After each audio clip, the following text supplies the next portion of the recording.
आप सावन सुदी मीत तवारी आधी रात बाई गात सावन सुदी नौमी तिथि मुझे जब गुरु महाराज ने बताया तो मैं रात को अपने कमरे में साधना करने लगा, भजन और ध्यान करने लगा।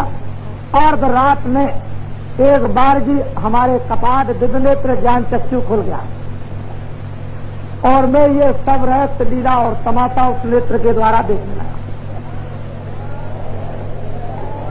अब वो लीला और तमाशा जो अर्ध रात में जो वो देखने लगे तो देखते देखते देखते देखते कौन सकता है उसको और कौन उधर से आंख हटाएगा, क्योंकि वो तो अद्भुत लीला है। यह रहस्य रघुनाथ कर देख न जाने कोई जो जाने तो रघुपत कृपा सब पे मोह न हो। ऐसा गुरु महाराज ने उनको जब भेद बताया तो करते करते सावन का महीना तिथि नौ अर्ध रात गत वही न्यारी एकदम दोनों आंखों को के बीच में जीवात्मा ने इस स्थान को छोड़ दिया और चली जा रही ऊपर की तरफ देखती जा रही। हाँ, बिजली चमक भाई उजियारी करका घोर शोर यातवारी। गोस्वामी जी महाराज कहते हैं कि जिस समय पर अर्धरात्रि के वक्त में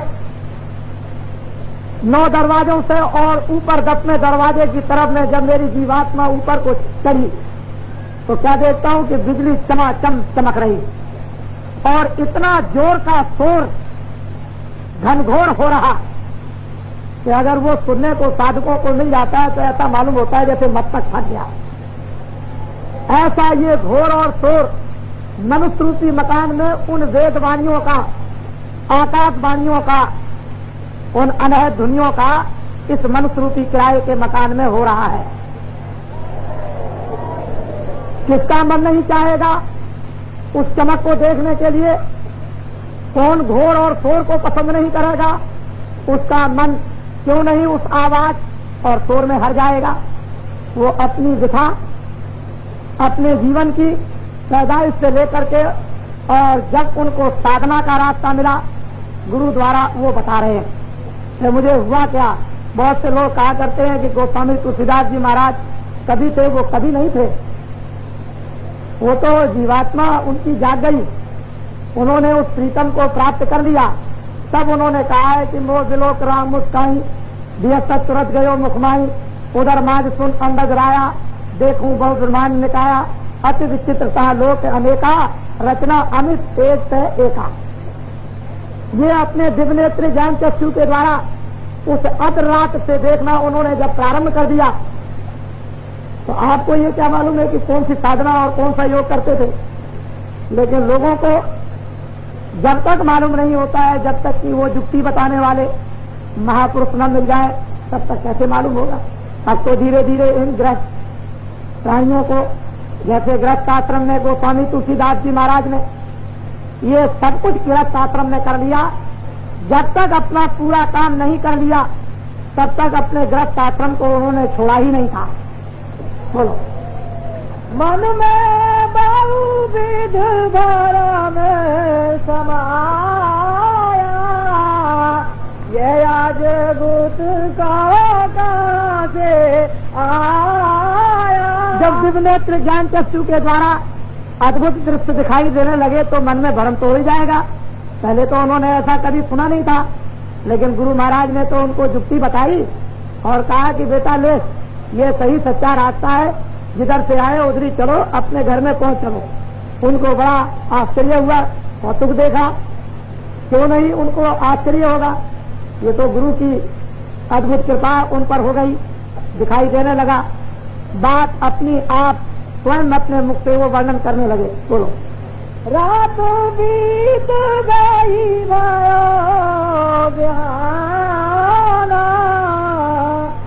मनिया तेरा सोई का बड़ा मन में आश्चर्य लगा। अर्ध रात से ये काम शुरू हुआ था देखना कहते हैं कि सवेरा हो गया, 10 बज गया, उसी कमरे में बैठे बैठे हमको ये भी ख्याल नहीं रहा कि 1 घंटा हुआ कि 2 घंटे हुए। जब उठे तो ऐसा मालूम हुआ कि 2-4 मिनट हुए होंगे। ये तमाशा सारी रात देखते रहे, 10 बजे तक गिनते देखते रहे। जब उन्होंने आंख खोली तब उन्होंने सोचा कि अरे मैं तो अर्धरात में बैठा था और ये तो दिन 10 बज गया है, दिन को सूरज निकल आया। यहाँ तो सब लोग अपना अपना काम करने लगे। तो अद्भुत दृश्य को देखकर और वो आनंद लेकर भूल ही जाएंगे संसार की रात्रि भूल जाएंगे, संसार का दिन भूल जाएंगे, संसार का काम भूल जाएंगे, संसार का देखना और बोलना भी भूल जाएंगे। तो असली वो अद्भुत जो उनके मन में इस तरह का उल्लास हुआ। तो पुन प्रत रोज रोज आस होई, एक देवा से सूरत जाड़ गोस्वामी जी महाराज कहते हैं कि जब जब हम बैठते थे तब तब हम ये कौतुक रोज रोज देखते थे। देखते देखते देखते देखते कई दिन गुजर गए। एक दिन क्या हुआ कि एक बारगी बिल्कुल इस शरीर से जीवात्मा अलग हो गई और शरीर हो गया बिल्कुल मृतक, चढ़ गई ऊपर। जैसे मौत के वक्त में जीवात्मा को निकाल के अलग कर दिया जाता है, इसी तरह से ये जीवात्मा साधना के वक्त में ये बिल्कुल अलग हो जाती है और शरीर बिल्कुल अलग हो जाता है। इस तरह से अपने आप को ये मनुष्य रूपी किराए के पंच भौतिक मकान से उन्होंने अपनी जीवात्मा को अलग कर दिया और चढ़ गई एकदम ऊपर की तरफ। और वहां वो नाना तमाशे उन ब्रह्मांडों में जाकर देखने लगी। हाँ, क्या देखती है? नील राज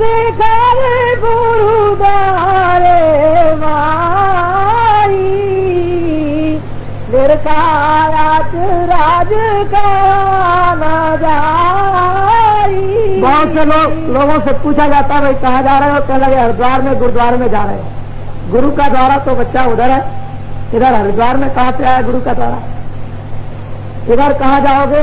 वो तो इधर है कि चढ़ गई ऊपर और वहां पहुंची जहां गुरु का द्वार था। वहां गुरु के द्वार पर बैठकर उसने जो जो अद्भुत तमाशे देखना प्रारंभ किया वो जबान से अर्वचनीय कहे नहीं जाते हैं। जो जो साधक नर नारी साधना करते हैं और ये तमाशों को जब देखते हैं वो कहने लायक। इनको अगर तमाशा देखने को लोगों को, इन ग्रस्तों को न मिला होता अपने अंदर में, ये हरिद्वार में जमीन में आकर के पड़ते। ये बहुत बड़ी चीज पा रहे हैं। ये दिल्ली की गद्दी पर खाक मार दे, ये उसको कुछ नहीं समझते हैं। ये ऐसे लोग हैं, इनसे कहा जाए तुम दिल्ली की गद्दी पर बैठ जाओ तो मृत्यु उस पर। आपने देखा होगा कि रैदास जी जूता गाड़ते थे। लोगों ने कहा अरे बड़े भाई भक्त हैं और जूता गाड़ते हैं, भक्त को ये शोभा नहीं देता है। तो लक्ष्मी और विष्णु में बड़ी वार्तालाप हुई। लक्ष्मी ने कहा कि अरे भगवान, भक्तों पर इतना कष्ट कि जूता गांठ करके रोजी अपनी पूरी करते हैं प्रेम पालन और आप उनकी देखभाल भी नहीं करते। अरे कह लगे लक्ष्मी, मैं ऐसे ऐसे लोगों को भेजता हूँ, मैं खुद जाता हूँ उनके दरवाजे पर, लो भाई जूता गांठ दो हमारा, और ये लो सोने का टुकड़ा अब आपसे गांठना नहीं, ये सोने का टुकड़ा लो बाजार में बेच देना और खूब पैसे में घर पर आराम से खाना। तो वो क्या कहते हैं कि सोने के टुकड़े को छप्पर में रख दो। छप्पर में रख दिया। फिर आए और उनका अच्छा जूता गांठ दीजिए। चले गए भाई वो हम सोने का टुकड़ा दे गए तो जहां रखा है वहां से ले जाओ। देखिए आप, तो लक्ष्मी ने ये कहा कि मुझे इजाजत दीजिए। देखे कैसे नहीं वो लेते हैं। चले गए जाओ, मैंने तुमको अधिकार दिया, जैसे चाहो वैसे। देखो लक्ष्मी तमाम सुसज्जित सुंदर रूप बना करके असरतियों को भर कर चली। उनके दरवाजे पर जब पहुंची तो असरतियों को उसने ऐसे फेंक दिया तो चम चम चम चम चम चम असरतियां करने लगी।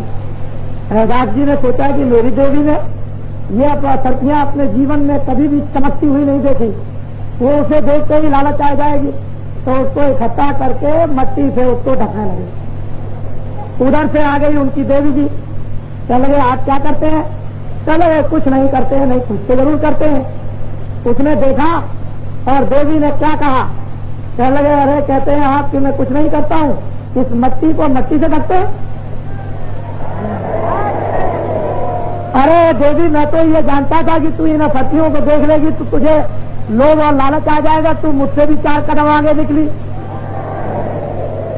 तो यहाँ तो भक्त ऐसे होते हैं कि जूता गांठने में लगे रहे, मस्त रहते हैं, उनको कुछ नहीं।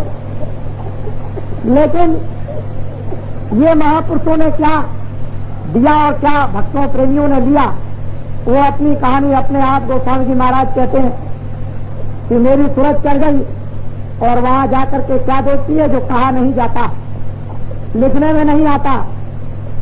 दुनिया कुछ और सोचती है और कुछ पढ़ती लिखती है, लेकिन है वास्तव में कुछ और। हाँ, कहा लगे का विधि विदुडंडा, उनका बोले राजू और गोस्वामी जी महाराज कहते हैं कि जब गुरुद्वारे पर मैं जाकर के वहां बैठा और दर्शन किया तो मैंने वहां पर ब्रह्मांड खूब अच्छी तरह से खोल के देखा। एक एक ब्रह्मांड में अपने अपने लोक में अनेकों राम और अनेकों कृष्ण राज कर रहे हैं। अपने अपने लोक में देवी और देवता, ये मैंने वहां अपनी आंख से उस ब्रह्मांड में देखा। आपने क्या देखा? ये दुनिया देखी जिसके लिए दीवाने और पागल हो रहे हैं। और क्या देखा? बहुत ज्यादा देखा तो शराबों की बोतलें देखी। और क्या देखा? गाय बकरी के चिथड़ों को देखा, झूठ और छल कपट को देखा, बेईमानी को देखा। और देखा ही क्या? इन महापुरुषों ने क्या पाया? जो पाया वो आपको सुना रहे हैं, जिसने दिया वो भी सुना रहे, जो देंगे वो भी सुनाएंगे, जिनको मिलेगा वो भी सुनाएंगे। हाँ, गंगा जमुना और त्रिवेणी, कमल माई सतगुरु की कहते गोस्वामी जी महाराज की उनके चरण कमलों में मैंने वहां पर जो गंगा और जमुना का पाठ त्रिवेणी संगम का देखा तो इतना बड़ा पाठ चढ़ा है कि ये सूरज इधर डूबकर और सूरज फिर निकलकर वहां बताया जा सके वहां क्या हो रहा। वो बातें यदि आपको सुनाई जाए तो आप भी चकाचौंध हो जाओगे और कहोगे कि या तो बाबा जी पागल हो गए या मैं खुद पागल हो गया। बाबा जी पागल नहीं, पागल तो आप हो, क्योंकि पागल खाने में पागली चिल्लाया करते हैं। बाबा जी तो पागलपन को खत्म करते हैं।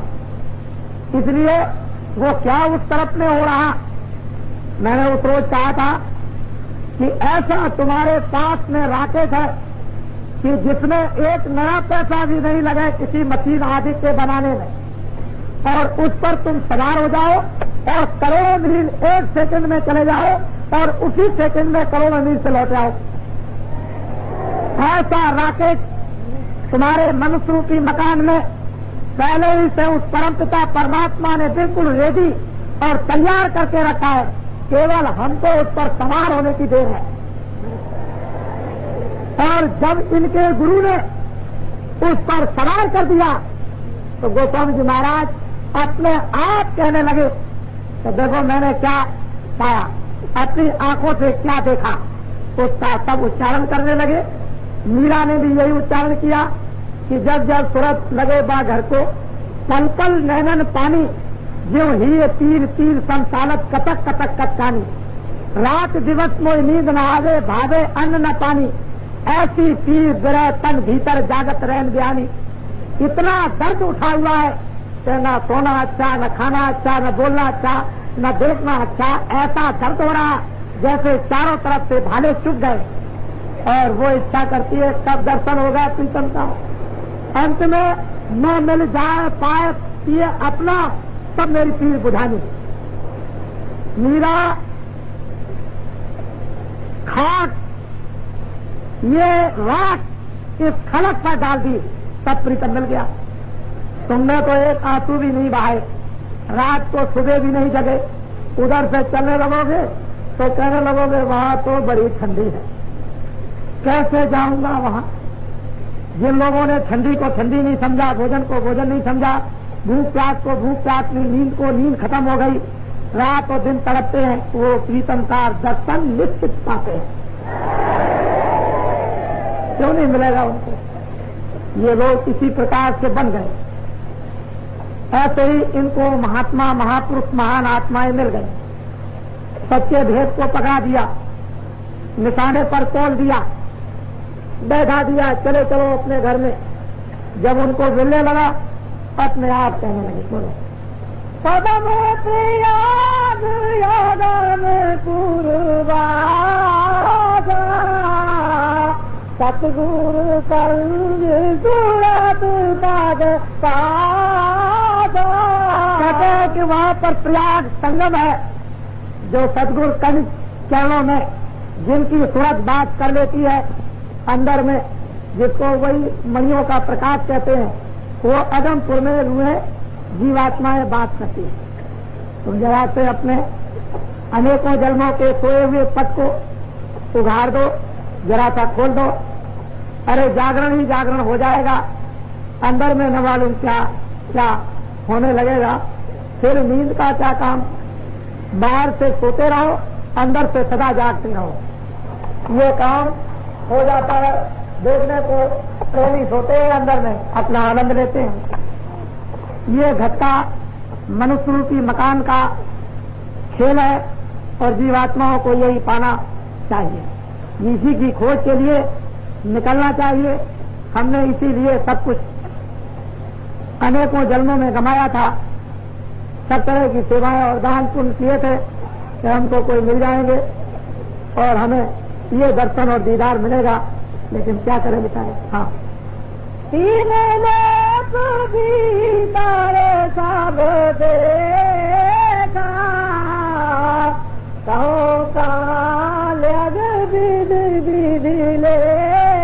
गोस्वामी जी महाराज कहते हैं कि मैंने अपने दिव्य नेत्र ज्ञान चक्षु के द्वारा तीनों लोकों का पूर्ण रूप से उन सबको देखा। वहाँ का जो विस्तार रहस्य और लीला है, कहते हैं मैं कैसे कैसे लिखूं, इतना तो मेरे पास कागज कलम स्याही है ही नहीं। वो तो आंख से देखने ही का काम। ये यदि छोटा मोटा चिमगादड़ टापू का यदि आप वर्णन करना चाहें तो कोई नहीं वर्णन कर सकता है। इस समय का दृश्य इस तरह का एक छोटे मोटे चिमगादड़ टापू का दृश्य वर्णन नहीं कर सकते हो, तो वो जो तीन लोगों का जो दृश्य है वो कैसे वर्णन हो सकता है।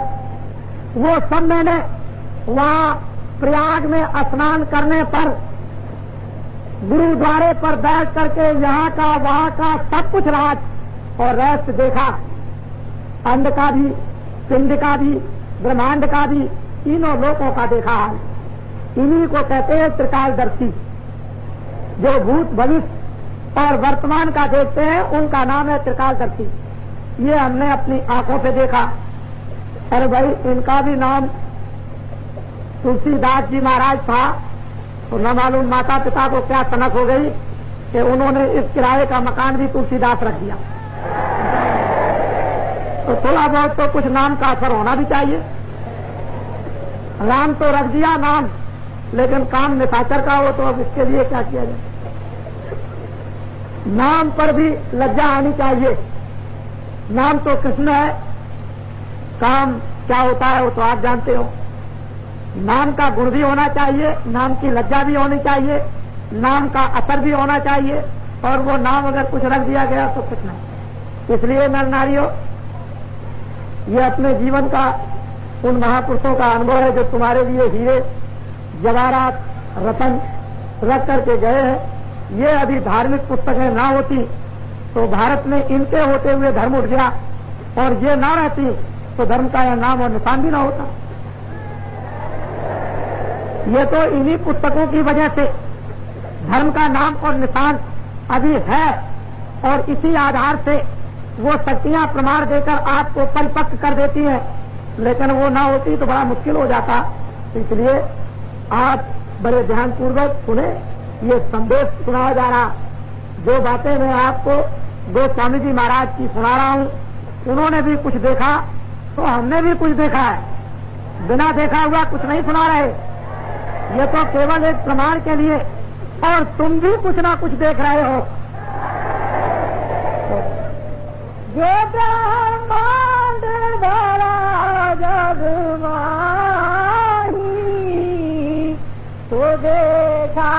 सब गत में जाई। गोस्वामी जी महाराज कहते हैं कि जो ब्रह्मांड में वो मैंने मनुष्य रूपी किराए के मकान पर दोनों आंखों के बीच हिस्से से देखा। वो सब यहीं से बैठकर मैंने उसको साफ यानी बिल्कुल दिखाई देता है। जब वो दिव्य नेत्र ज्ञान चक्षु खुल जाता है, पीछे क्या है, आगे क्या है, ऊपर क्या है, नीचे क्या है, सब कुछ नजर आता है। कहते हैं मनुष्य रूपी किराए के मकान पर दोनों आंखों के बीचों बीच में उस जीवात्मा दृष्टि द्वारा मैंने सब कुछ देखा। हाँ, नित नित सैल सूरत संग खेला, दीर्घाया गम निगम यास सेला। गोस्वामी जी महाराज कहते हैं मैंने ईश्वर का भी दर्शन किया, मैंने ब्रह्म का भी दर्शन किया, मैंने पार ब्रह्म का भी दर्शन किया, अगम और निगम मैंने ये सब अपनी आंखों से देखा। इसके बाद कहते हैं क्या और देखा, बोलो। कस कस कायागम विदना, एक दिवस चढ़ आगम ठिकाना। कहते हैं कि ये रोज देखते देखते, लीला देखते देखते एक दिन क्या हुआ कि मेरी सोच जो है वो सतलोक में चढ़ गई, सचखंड में पहुंच गई। जो ग्रंथ साहब में सचखंड लिखा हुआ और संतों की पुस्तकों में सतलोक लिखा हुआ, वहां जाकर के उन्होंने उस सतपुरुष का दर्शन और दीदार किया। हाँ, बाकी साल चौद कुछ बारी, अंड खंड ब्रह्मांड से जारी। कहते वो तो ना अंड है, ना वो पिंड है, ना वो ब्रह्मांड है, और ना वो पार ब्रह्मांड, और उसके परे ये सब खेल हो रहा। ऐसा अगम अगोचर प्रीतम के देश का ये अद्भुत खेल जो गोस्वामी जी महाराज ने अपनी 25 वर्ष की अवस्था में देखा। ये सारा का सारा रहस्य एक वर्ष के अंदर में पूरा काम कर रहे हैं। वो जवानी के जोश को उन्होंने एक क्षण भी व्यर्थ में नहीं जाने दिया, और आज से लेकर अंत तक और अंत से लेकर आज तक इसी मनुष्य रूपी मकान में संपूर्ण ज्ञान को उन्होंने प्राप्त कर लिया। लेकिन अब क्या किया जाए, लोगों में चाहना नहीं, लोगों को रास्ता नहीं। अपने गुरुओं तो मैं ऐसा बात करता हूँ कि आपको भी कोई मिल जाए रास्ता दिखाने वाला, तो आप भी उसको प्राप्त कर सकते हो। गोस्वामी जी महाराज ने काशी में बैठकर तकीनिया मुसलमान को पहुंचाया, बड़े बड़े विद्वान पंडित काशी में माना, मेनू श्यामा उनको पहुंचाया। उनके जो प्रथम शिष्य राजापुर में जब थे तो वो बेचारे रोज दर्शन के लिए आते और जाते थे। सारे नर नारी राजापुर के चारों तरफ के गांव के ताले लग जाते थे गोस्वामी जी महाराज के दर्शन के लिए 25 वर्ष की अवस्था में। और ये बेचारे अहीर जात के हृदय, ये वहां एक नौकरी 3 रुपए की करते थे, इनके पक्के भक्त और आशिक बन गए। उनको रास्ता बतला दिया, उन्होंने 1 साल के अंदर उसको भी पहुंचा दिया। देखिए आप, आश्चर्य की बात तो ये, फिर उन्होंने प्रार्थना की कि मेरा घर काशी में है, आप काशी में कभी आइए।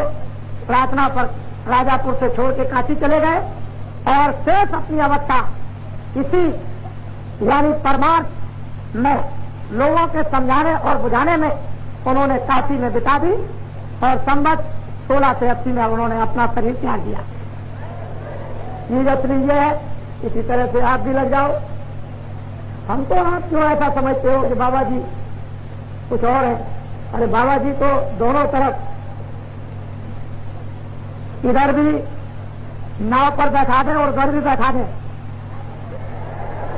इधर ग्रस्त जीवन की नौका को भी पार कर लो और परमार्थ जीवात्मा की उसको भी पार कर लो, उसको भी उतार दो समुद्र से। ये तो चंद 40-50 वर्ष की नदी है। अरे ये एक बहुत बड़ी नदी भवसागर से पार उतरने की। दोनों नदियों को इसी जिंदगी और जीवन में पार कर लो, काम बन जाएगा। तो मैंने छोटा मोटा एक आपको प्रमाण सुनाया और उसी की साधना रास्ता आपको बता रहा हूं। ये कोई खेल नहीं कर रहा हूं, ये सच्चा काम है, सच्ची रीत, सच्चा तरीका, सच्चा मार्ग है, सच्ची उपासना, सच्चा कल्याण, सच्चा जागरण है। समझ गए? सच्चा अपना घर है, सच्चा वेद है, सच्चा प्रेम है, सच्ची शांति है, सच्ची निवृत्ति है और सच्ची मोक्ष। ये कोई बनावट का काम नहीं। अगर बनावट का काम होता है तो फिर ये काम हो ही नहीं सकता था। इसलिए नर नारियों, तुम धन्य हो, अति धन्य हो, जो अपना समय इस तरह घरगार के काम काज को भूलकर और इस तरह से अपना समय सौभाग्य के जुटाने में, संस्कार के जुटाने में, अपने भागों को पलटने में, अपनी जीवात्मा के जागरण में इस तरह से अपने आप को लगे हुए हो। ये तो तुम्हारी बहुत बड़ी तपस्या हो रही। तो जो समझता है वही समझता है, हर आदमी इसको क्या समझ सकता, कोई नहीं समझता। ये अचानक में जो कार्यक्रम आपके सामने आया, हरिद्वारवासी जब इधर कुछ चर्चाएं जब सुनी तो उन्होंने यही कहा कि अरे हमने यहाँ बहुत से महात्माओं को देखा, बहुत से संतों को देखा, बहुत से त्योहारों को देखा। अरे ये वैसे ही है कि प्रोपेगेंडा प्रचार तो बहुत होता है लेकिन देखने में कुछ नहीं आता। बाबा जी ने ये कहा आपसे कि हम आप दूर नहीं है, तारीख भी दूर नहीं है, अपनी आंखों से देख लेना तब क्या। बाबा जी ने तो और कुछ नहीं कहा। बाबा जी तो यही कहते रहे कि भाई बाबा जी तो 24 तारीख को आएंगे, हम तो उनके सेवक हैं। सचमुच है, हम उनके सेवक हैं। जब भी काम कर रहे थे अब भी काम करते हैं, इसमें तो कोई संदेह वाली बात है नहीं। तो चीज असली ये है कि जो आपको दिया है ये, इसको हिफाजत से बहुत ही सुरक्षा के साथ इस सामान को रखो, इस धन को रखो और बार बार अपनी अंटी में निकाल करके उसको बराबर देखते रहो कि गिर तो नहीं गया। जैसे कंगाल अपने पैसे को अंटी से निकाल के बार बार देखता है कि मेरा पैसा गिर तो नहीं गया, उसी तरह से ये जो भेद तुमको मिला उसको बराबर निकाल करके उसको देखते रहो कि गिर तो नहीं गया, विसर्जन तो नहीं हो गया, कहीं खो मत डालना। तो नरनारियों, ये तो मैंने आपको सुनाया सत्संग।